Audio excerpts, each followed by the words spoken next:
Nicolas pour mabulle-de-rôle.club. Dans cette vidéo, on va voir les deux modes d'affichage des listes dans MailingBoss. Alors nous sommes actuellement sur la page d'accueil de MailingBoss et tu peux voir que les listes apparaissent dans des rectangles, dans des box de couleur bleu-violet. Donc par exemple, sur ta page d'accueil, tu as la dernière liste que tu as créée qui apparaît dans une boîte bleu-violet.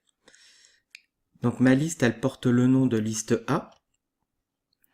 Et en dessous, tu as des boutons orange qui vont permettre d'accéder aux fonctionnalités que tu vas pouvoir appliquer à ta liste.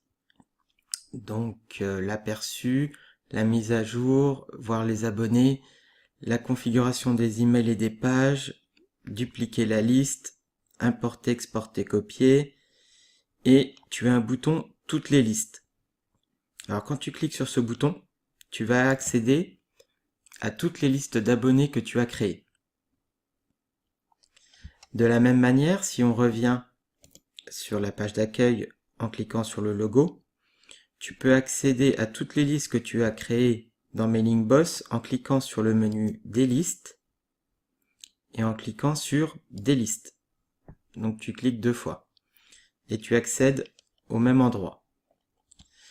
Là, tu vas retrouver une disposition différente de tes listes d'abonnés sous forme de tableau où tu vas retrouver le nom de la liste, le nombre d'abonnés, le nombre abonnés hier, enfin différents détails, mais surtout à la fin, tu vas retrouver les mêmes actions que les boutons orange sur les listes qui étaient dans les tableaux bleu-violet. Donc aperçu, mettre à jour, les abonnés, configuration email page, la duplication de liste d'abonnés, l'import-export, la copie et la suppression de la liste. Tu peux aussi retourner dans le mode grille et afficher tes listes d'abonnés comme sur la page d'accueil. Et où tu vas retrouver donc toutes les fonctionnalités associées à la liste avec les boutons orange.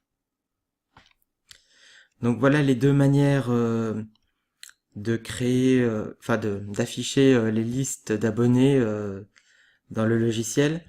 À noter ici que tu as un raccourci pour créer une nouvelle liste, ou si tu reviens sur la page d'accueil, tu peux aussi créer une nouvelle liste d'abonnés à partir du petit formulaire qui est ici. Donc c'est ce qu'on verra dans les prochaines vidéos.